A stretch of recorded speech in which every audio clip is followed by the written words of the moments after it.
하나님의 일을 나타내고자 하십니다. 그런 제목으로 말씀을 진행하도록 하겠습니다. 꼭 10년 된 것 같으네요. 2010년 우리 청년들과 함께 중국 연길에 있는 한족교회, 그러니까 조선족 교회가 아니라 중국 사람들이 모여서 예배드리는 한족교회 세 곳에 가서 여름 성경학교를 진행한 일이 있었습니다. 교회 이름은 제가 구체적으로 밝히지는 않겠습니다. 그래서 K교회, J교회, O교회라고 하는 세 교회를 다녀왔습니다. 대상은 중국인 어린아이들이기 때문에 우리가 한국말로 하면 그것은 알아들을 수가 없죠. 그래서 복음을 제시할 그림책을 만들고 그리고 중국어로 번역을 해서 달달달달 외웠어요. 참 어려운 일이죠. 찬양도 중국어로 번역해서 열심히 연습하고 간단한 인사말과 그리고 대화도 암기했어요. 그리고 열심히 기도하면서 준비했습니다. 그리고 때가 되어 3개 교회에서 성경학교가 진행되었고요. 첫날을 참 은혜롭게 잘 마쳤습니다. 그리고 다음날 2일차 성경학교가 한참 진행되고 있었습니다. 그런데 제 핸드폰이 울리더니 5교회에서 연락 담당을 하고 있는 청년이 다급하게 목사님을 부르고 있었어요. 목사님, 지금 공안에서 연락이 왔답니다. 여기 목사님이 빨리 철수해야 할 것 같다고 말씀하시는데 어떻게 하면 좋을까요? 그래? 당황하지 말고 우선 현수막부터 떼고 그림책, 성경책 치우고 현장에 증거가 될 만한 것들은 빨리 다 수습을 해. 그리고 4명씩 택시에 태워서 숙소로 보내. 제가 그렇게 지시를 내렸습니다. 만약의 경우에 연락이 두절되면 제가 현장을 통제할 수가 없기 때문에 3개 교회에 연락 담당 청년을 별도로 제가 세워서 24시간 핸드폰으로 연락이 되도록 조치를 내렸는데 참 다행스러운 일이었죠. 그리고 나서 제2교회와 K교회에 전화를 걸어서 지금 5교회에서 이런 상황이 벌어졌으니 신속하게 현장을 수습하고 이탈해서 숙소로 돌아오라고 지시를 내렸습니다. 그리고 얼마나 시간이 흘렀을까요? 기다리는 저의 마음이 참 초조하더라고요. 꽤 오랜 시간이 흘렀던 것 같아요. 숙소 앞에 택시가 한 대 서더니 우리 청년들이 울면서 내리더라고요. 그리고 연이어 택시가 줄줄이 도착하면서 2개 교회에 흩어져 있던 30여 명의 청년들이 모두 도착했습니다. 그런데 K교회에 나가 있던 청년들은 비상 통로를 따라 바로 옆 건물에 있는 비밀 은신처에 숨어 있다가 공안들이 다 돌아간 후에 택시를 타고 뒤늦게 숙소로 돌아왔습니다. 정말 숨막히는 시간이 흘렀습니다. 그래서 제가 판단하기를 숙소에 그냥 이렇게 있으면 안 되겠다 싶어서 전체 인원을 대기시켜 놓은 버스에 태우고 두만강으로 이동했습니다. 8월이라 두만강 강물이 넘쳐 흘러가고 있더라고요. 그래서 북녘 하늘 향하여 두 손을 높이 들고 주여 삼척을 외치며 부르짖어 기도했어요. 저는 마음이 심란해 죽겠는데 우리 청년들은 열정이 넘치더라고요. 그리고 밤 10시가 넘어서 다시 K교회에 모였습니다. 그리고 5교회 목사님으로부터 낮에 있었던 상황을 들었어요. 점심을 먹고 창양 경연대회를 준비하고 있는데 공원에서 전화가 걸려왔습니다. 너희들 지금 외부에서 이상한 사람들이 와서 아이들 모아놓고 뭐 이상한 짓 하고 있다며? 그래서 연속교회 그 목사님께서 아니요, 여기 외부에서 온 사람 아무도 없습니다. 와서 확인해 보세요 라고 대답했더니 공안이 전화를 끊더랍니다. 그런데 제 마음에 누군가가 신고를 했다는 확신이 들었습니다. 그래서 빨리 철수하라고 했던 것입니다. 청년들이 급하게 강단 위에 헌수막대고 흩어진 성경책, 그림책 모두 치웠어요. 그리고 가져간 선물들을 나누어주고 작별 인사를 나누자 아이들이 울면서 붙잡았어요. 그렇게 짧은 이별의 시간을 눈물로 마무리하고 급하게 택시를 타고 모두들 교회로 떠난 것입니다. 그리고 나서 약 5분 후에 공안이 현장에 들이닥쳤어요. 저는 공안에 끌려갔지만 증거가 없어서 풀려나왔습니다. 그래서 오늘 이 자리에 나왔습니다. 우리 모두는 할 말을 잃었어요. 그런데 이해할 수 없는 이상한 점이 한 가지가 있었습니다. 공안이 왜 전화를 걸었을까? 바로 현장을 덮치면 모두 잡을 수 있었을 텐데 왜 전화를 걸어서 피할 시간을 주었을까? 아무리 생각해 보아도 이해가 되지 않았습니다. 여러분, 이것이 바로 하나님의 섭리라고 하는 것입니다. 섭리라는 말은 국어사전에 이렇게 써 있어요. 자연계를 지배하고 있는 원리와 법칙. 자연계를 창조하시고 지배하시는 분이 누구십니까? 하나님이시죠. 그래서 하나님의 섭리라고 하는 것은 하나님께서 창조하신 모든 피조물과 천사들과 그리고 인간의 생각과 행동까지 돌보시고 통치하시는 것, 이것을 섭리라고 합니다. 생각해 보세요. 내가 잡으러 갈 테니까 빨리 도망가라고 알려주는데 잡힐 사람이 어디 있겠습니까?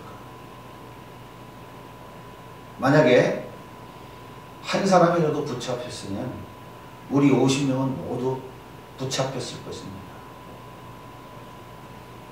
외국인이 미성년자에게 전도하다 붙잡히면 중국법에 1인당 당시에 600만 원의 벌금을 내야 돼요. 그러니까 우리는 총 3억의 벌금을 물어야만 한국으로 돌아올 수 있게 되는 거예요. 하나님께서 우리를 지켜주시기 위해서 섭리하신 것입니다. 그날 그 K교회에 모인 사람들은 하나님의 섭리하심에 감사하며 밤이 지새도록 찬양하고 함께 얼싸안고 울며 기도했습니다. 여기에도 그 현장에 있었던 우리 청년들이 있을 거예요. 지금도 그날 밤 그 시간을 생각하면 가슴이 뭉클해지고 숨이 막힙니다. 정말 평생 잊지 못할 은혜의 시간이었습니다. 오늘 본문에 보면 예수님께서 길을 가시다가 날 때부터 맹인된 사람을 보았어요. 이때 제자들이 예수님, 저 사람이 맹인으로 태어난 것은 자기 죄입니까? 부모의 죄입니까? 그렇게 물었어요. 그러자 예수님께서 자기 죄도 아니고 부모의 죄도 아니야. 하나님의 뜻을 나타내시고자 맹인으로 태어나게 하신 것이야 라고 대답하십니다. 바로 이것입니다. 이것을 바로 하나님의 섭리라고 하는 것이에요. 당시에 일할 수 없는 맹인들은 대부분 거지였어요. 한 푼 두 푼 구걸을 해서 겨우 목숨을 부지하는 것이 삶의 전부였습니다. 이 맹인의 입장에서 보면 이처럼 억울하고 원통한 일이 어디 있겠습니까? 왜 수많은 사람 중에서 하필이면 내가 그 하나님의 일을 나타내는 내고자 하는 그 일의 대상이어야 됩니까? 원망할 수 없겠죠. 하지만 이 맹인은 그 하나님의 섭리가 무엇인지조차 모르고 있는 상태예요.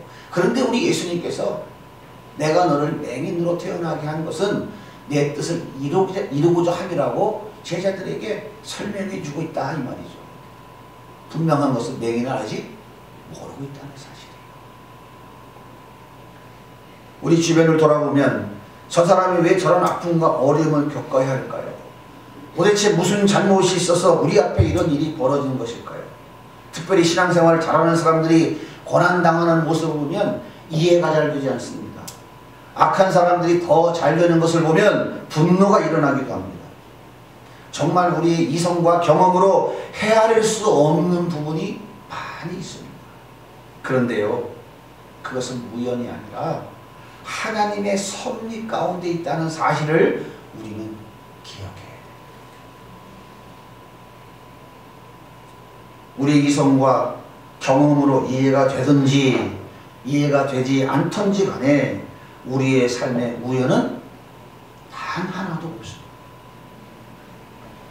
모든 것이 하나님의 섭리 안에 있는 것입니다. 그렇다면 하나님의 섭리에 대한 우리 그리스도인들, 우리는 어떤 자세를 가져야 될까요? 가장 중요한 첫 번째가 뭐냐면 그 하나님을 전적으로 신뢰하는 것이에요. 이게 그리스도. 오늘 2절에 보면 제자들이 물어 이르되 랍비여 이 사람이 맹인으로 나는 것이 누구의 죄로 인함이니까?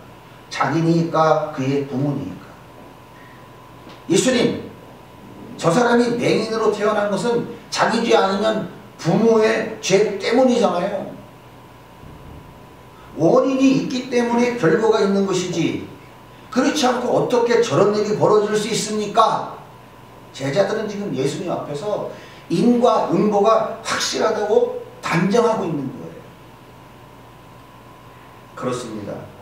인간의 이성과 경험으로 보면 틀림없습니다. 원인이 있으니까 결과가 있죠. 입력이 있어야 출력이 있는 것입니다. 먹는 것이 있어야 버리는 것이 있어요. 틀림없이 맞습니다. 그런데 하나님의 섭리하심은 인간의 이성과 경험으로 다 알 수 없다고 하는 사실이에요. 욥을 보세요. 하나님께서 뭐라고 해요?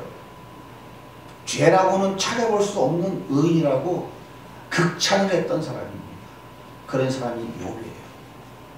그런데 생일잔치를 하고 있는데 강풍이 불어서 건물이 무너지면서 10자매가 그 자리에서 동시에 한순간 죽어버렸어요.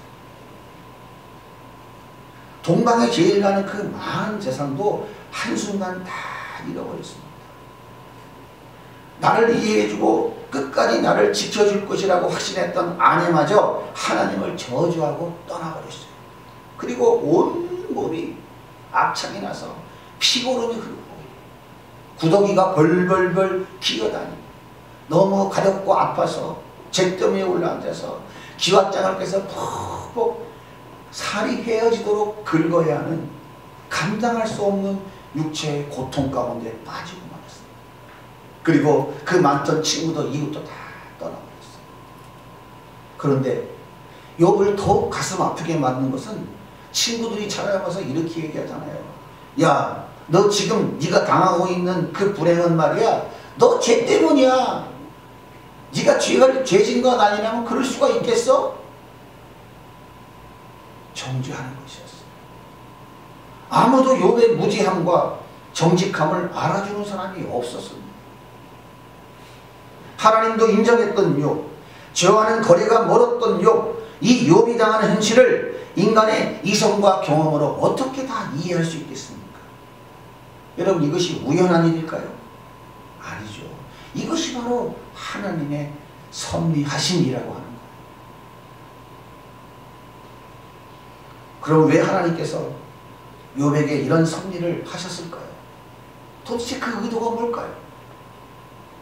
하나님은 욥이 하나님의 섭리에 대해서 어떻게 반응하시는지 보고 싶으셨던 거예요. 다시 말하자면 욥이 하나님의 주권을 얼마나 인정하고 있는지 확인하고 싶으셨던 거죠. 그리고 또 한 가지, 하나님의 섭리하심을 전적으로 신뢰하는 자들에게 하나님이 어떤 복을 주시는지 보여주고 싶으셨다. 사랑하는 여러분, 하나님의 생각은 우리의 생각과 다릅니다. 우리의 생각은 어리석고 부족하고 연약하고 약하지만 하나님의 생각은 선합니다.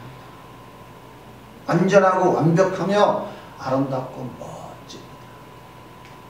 하나님의 일은 우리 일과 전혀 다른 차이가 있어요. 우리 일은 악하지만 하나님의 일은 선합니다. 그리고 위대하고 멋집니다. 그래서 인간의 이성으로 하나님의 일을 다 측량하지 못하는 거예요. 전도서 3장 11절은 이렇게 말씀하십니다. 같이 한번 읽어볼게요. 시작. 하나님이 모든 것을 지으시되 때를 따라 아름답게 하셨고 또 하나 자기에게 영원한 선만을 마음으로 주셨느니라. 그러나 하나님이 하시는 일의 시종을 사람으로 측량할 수 없게 하셨도다. 하나님이 너희들은 내가 하는 섭리를 다 알 수 없어. 그렇게 전제해 놓으셨다는 말이에요. 전도서 11장 5절입니다. 시작. 바람의 길이 어떠한가 아이벤 자의 태에서 뼈가 어떻게 자라는 것을 내가 알지 못함같이 만사를 성취하시는 하나님의 일을 내가 알지 못하느니라. 이렇게 인간은 하나님이 하시는 일을 다 측량할 수 없고 하나님의 일을 다 알 수 없습니다. 그래서 우리가 하나님의 섭리를 다 알려고 하면 반드시 하나님을 원망하거나 낙심하게 돼요.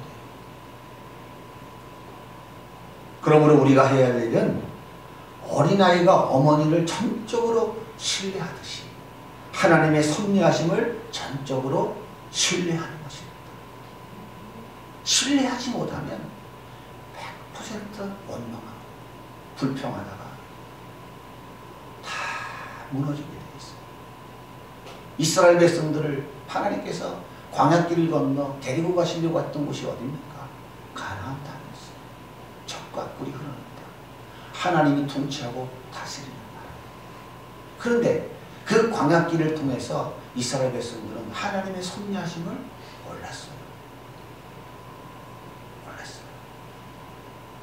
하나님께서 구름기둥과 불기둥으로 인도해 가시면서 반석에서 물을 내주시고 그들의 의복과 신발이 휘어지지 않도록 그렇게 이끌어가고 계시는데 그들은 그 하나님의 섭리하심을 신뢰하지 못했어요. 그래서 하나님을 원망했어요. 애굽으로 돌아가자. 마늘이 먹고 싶다고, 파가 먹고 싶다고, 고기가 먹고 싶다고 하나님을 원망하고 하나님을 저주하다가 모래밭에 다 묻혀버리고 말았어요. 여러분 생각해 보세요. 지금까지 살아오면서 예수 믿고 하나님의 자녀가 되어 살아오면서 하나님이 나를 손해보게 하신 것이 있습니까? 한번 얘기해 보세요. 부끄럽고 창피하고 쪽팔리고 억울하고 분통 터지게 하신 적이 있었습니까? 나를 구름통에 몰아넣으시고 죽으라고 밟으신 적이 있었습니까? 물 없는 사막을 지날 때 반석에서 물을 내어 마시게 하셨고 광야길을 걸어갈 때 내 발에 힘이 헤어지지 않도록 지켜주셨고 아침 이슬에 몸이 젖지 않도록 나에게 이불을 덮어주셨고 무더위에 지쳐 쓰러지지 않도록 구름 우산을 펼쳐주셨고 눈물 나고 한숨 질 때 찾아와 사랑하는 아들아 내가 네 마음을 안다 위로해 주셨고 억울하고 분통 터져 땅을 치고 있을 때 원수의 목전에 상을 베풀어 주겠다고 약속해 주셨고 힘들고 지쳐 쓰러져 있을 때 주님 품에 안아서 그 돌짝밭길을 걸어가 주셨고 지옥불에서 나를 건져주시려고 십자가에 자기 몸을 내주셨지 않습니까? 이렇게 좋은 하나님께서 나를 손해보게 억울하게 가슴 아프게 하실 분이 결코 아닙니다.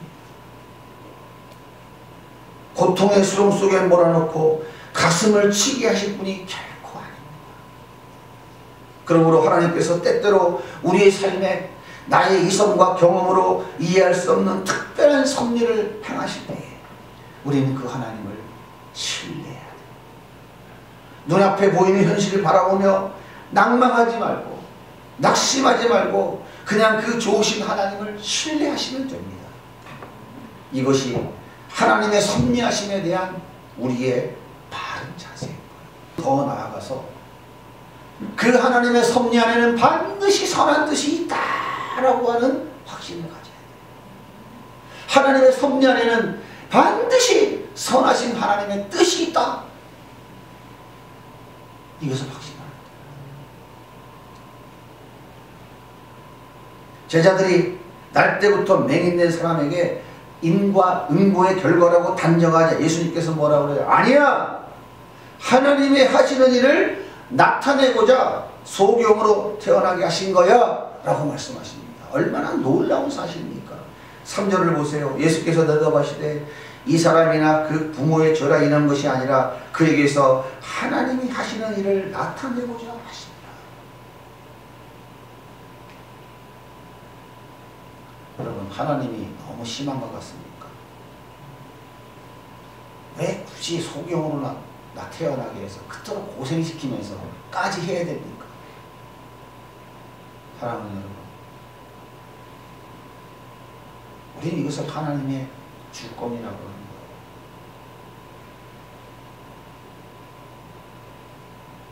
일만 달란트를 탕감하던 주인이 탕감해준 그 주인 되신 하나님 앞에 무엇을 따질 수 있는 일이 있겠습니까? 하나님이 하나님의 뜻을 이루고자 그 사람을 소경으로 태어나게 하셨다면 그 하나님 그 자체가 선한 것이다, 그 말이에요.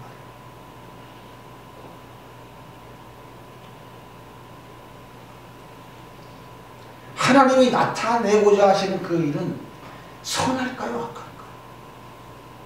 생각하는 거예요. 절대로 악할 수가 없어요.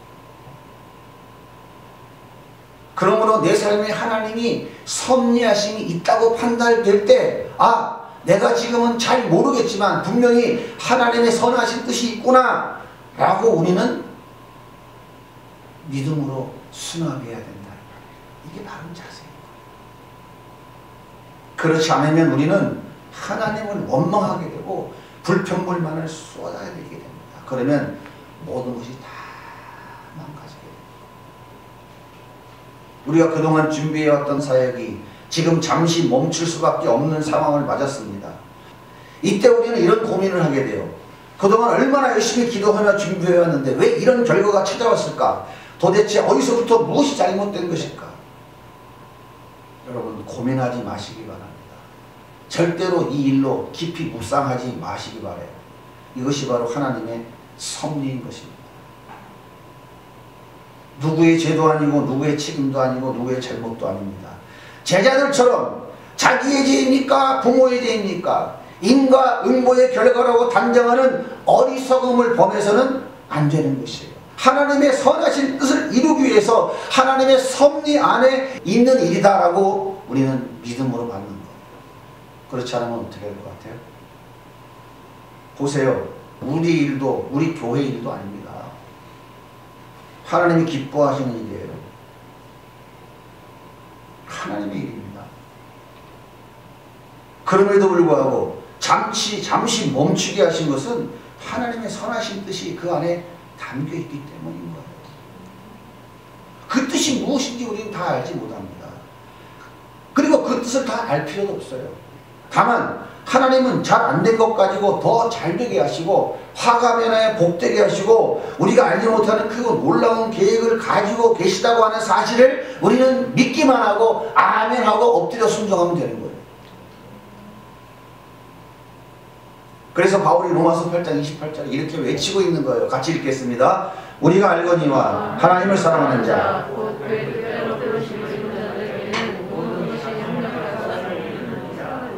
모든 것이 합력하여 선을 이루시는 하나님이셔요. 요셉 보십시오. 어린 나이에 형들에게 팔려서 애굽의 노예가 되었어요. 보디발의 집에 갔는데 그의 아내의 모함으로 누명을 쓰고 한 번 들어가면 나올 수 없는 정치범 감옥소에 들어갔어요. 미래도 없고 소망도 없어요. 그냥 그 속에서 죽는 날만 기다려야 되는 깊은 절망 속이었어요. 그런데 하나님께서 그 밑바닥에 처한 요셉을 애굽의 총리 자리에 올려놓으셨습니다. 세월이 흘러 지금 요셉의 발 앞에 그 형님들이 찾아와서 무릎을 꿇고 벌벌 떨면서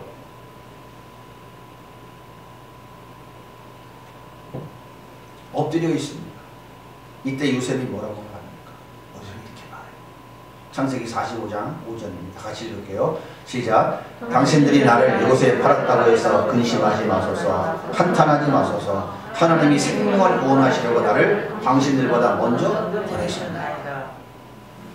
창세기 45장 8절도 읽겠습니다. 시작. 그런즉 나를 이리로 보내는 당신들이 아니요 하나님이시라. 20절도 한 번 더 읽겠습니다. 시작. 당신들을 나를 헤아려 했으나 하나님은 그것을 선으로 바꾸사 오늘과 같이 많은 백성의 생명을 구원하게 하시려 하신다. 형님들이 나에게 한 그 모든 일은 하나님의 섭리 안에 있는 일입니다. 그래서 형님들이 한 일은 악한 일이 아니라 다 선한 일이었습니다. 이것이 요셉의 해석인 거예요. 요셉은 하나님의 섭리가 무엇인지를 철저히 신뢰하고 그 섭리 안에 하나님의 선한 뜻이 있는 것을 확신하고 형들에게 지금 해석해 주고 있는 거예요. 형님들 걱정하지 마세요. 아버지가 죽었어도 나는 절대로 형님들에게 보복하거나 무언가 형님들에게 책임을 묻지 않을 것입니다. 걱정하지 마세요. 하나님의 선한 일을 하신 건데 하나님이 하신 일인데 감히 내가 하나님께 대적하겠습니까? 라고 지금 해석하고 있는 거예요. 요셉은 하나님의 섭리하심에 대한 해석이 정확했어요. 사랑하는 여러분, 제자들처럼 자신의 죄 때문입니까? 부모의 죄 때문입니까? 따지지 말고 내 앞에 놓여있는 모든 것이 하나님의 섭리하심이며 하나님의 뜻을 이루기 위한 위함인 줄로 믿으시기 바랍니다. 아멘. 그것이 은혜이고 그것이 승리입니다. 자, 그렇다면 결론적으로 날 때부터 맹인된 사람, 하나님이 이 사람을 맹인으로 태어나게 하셔서 하나님께서 도대체 무엇을 드러내려고 하셨을까요? 이 소경이 예수님의 말씀대로 실로암에 가서 눈의 진흙을 씻었더니 눈이 밝아지는 놀라운 역사를 경험했어요. 여러분 보세요. 인간 중에 어느 누가 맹인의 눈을 뜨게 할 수 있겠습니까? 인간을 창조하신 하나님 외에 어느 누구도 불가능합니다. 그렇다면 눈에 진흙을 발라주고 가서 실로암 못에 씻으라고 말씀하고 계신 분이 누구십니까? 이분이 바로 구약시대 수많은 선지자들이 예언했던 하나님이 보내신 메시아인 것입니다. 이 소경은 그제서야 깨달은 거예요. 아, 이분이 메시아구나. 이분이 하나님의 아들이시구나. 이 소경은 알았어요. 깨달았어요. 예수님께서 나면서부터 소경된 자를 고치심으로 인해서 내가 메시아인 것을 보여주고 계신 거예요. 따라서 하나님께서 맹인으로 태어나게 하신 것은 예수 그리스도를 드러내는 하나님의 도구로 쓰시려고 계획하고 계셨던 것이에요. 얼마나 놀랐습니까? 얼마나 놀라워요. 바로 이것이 하나님의 섭리 안에 담겨 있는 것입니다. 이 소경이 뭐라고 고백할까요? 요한복음 9장 32절 같이 읽겠습니다. 시작. 창세 이후로 맹인으로 난 자의 눈을 뜨게 하였다 함을 듣지 못하였다 했으니 이 사람이 하나님께로부터 오지 아니하였으면 아무 일도 할 수 없으리이다. 이것이 바로 이 맹인의 고백인 거예요. 아, 이분이 말로만 듣던 그 구약의 수많은 선지자가 이야기했던 하나님이 보내신 메시아가 맞구나. 이 사람은 그것이 믿어져서 고백하는데 구원받았겠어요? 못 받았겠어요? 구원받았겠어요? 못 받았겠어요? 내가 맹인으로 태어난 것 주님 감사합니다. 평생 맹인으로 살아도 감사합니다. 그 감사의 고백이 있었겠어요? 없었겠어요? 바로 이거란 말이에요. 이것이 하나님의 섭리 안에 있는 일이다. 이 맹인이 그 예수 그리스도로 말미암아 내가 구원받았다는 사실을 깨달았을 때에 평생을 맹인으로 태어나 살아갔던 것들, 하나님께 회개했을까요? 안 했을까요? 그 하나님을 서운했던 것, 원망했던 것. 왜 나에게 이런 어려움을? 하나님이 아니라면 불가능한 일입니다. 하나님이 아니라면 도저히 갈 수 없는 길입니다. 우리는 불가능합니다. 그런데 하나님이 하셨습니다. 하나님만 영광 받으시고 찬양 받으시옵소서.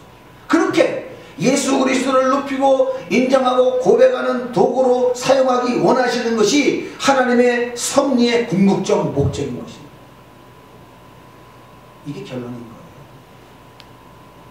그러니까 결론적으로 하나님의 섭리하심은 우리를 하나님의 백성으로 세우시고 하나님이 귀한 도구로 쓰시고자 하는 것이 성경이 우리에게 가르쳐주는 결론인 것이다. 그 말. 따라서 하나님의 섭리를 믿음으로 수납하는 자들은 닥친 고난과 어려움 가운데 낙심하지 않고 오히려 소망 중에 넉넉히 승리하게 되는 것입니다. 로마서 5장 3절입니다. 우리가 환난 중에도 즐거워하나니 이는 환난은 인내를, 인내는 연단을, 연단은 소망을 이루는 줄 알아요. 고린도후서 4장 17절 같이 읽겠습니다. 시작.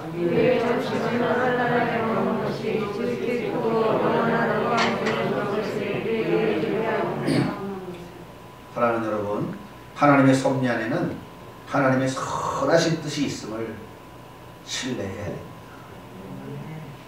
코로나 때문에 당하는 어려움과 고통 가운데도 하나님의 선하신 뜻이 있음을 우리는 믿음으로 받아들여요. 하나님이 코로나 끝하는 순간 전 세계 코로나 끝나는 거예요. 하나님이 때가 돼서 백신 오케이 하면 그냥 끝나는 거예요. 이 모든 것이 하나님의 섭리 안에 있다. 그러므로 하나님이 하실 것입니다. 하나님 섭리 안에는 분명한 선한 뜻이 있습니다. 이 코로나를 통해서 경제적인 어려움, 육체적인 어려움, 삶의 어려움을 주신 것도 하나님의 섭리 안에 있는 줄로 믿습니다. 하나님의 선한 뜻이 있는 줄로 믿습니다. 우리 앞에 각자 개인의 삶 속에 처해 있는 여러 가지 문제들은 하나님의 섭리 안에 있습니다. 하나님의 선한 뜻이 그 속에 담겨 있는 줄로 믿습니다. 우리는 그렇게 그 하나님의 선한 뜻이 있음을 신뢰해야 되는 거예요. 그래서 하나님은 그 섭리하심을 통해 우리를 예수 그리스도를 드러내는 도구로 사용하시려고 계획하는 것입니다. 그리고 그 하나님의 섭리 속에서 당하는 아픔과 고난을 넉넉히 감당할 수 있는 소망으로 가득하게 채워주실 것입니다. 그리고 축복의 그릇으로, 위로와 나눔의 그릇으로, 하나님의 영광을 드러내는 그릇으로 크고 넓고 아름답게 만들어주시는 놀라운 복을 우리 모두에게 주실 줄 믿습니다.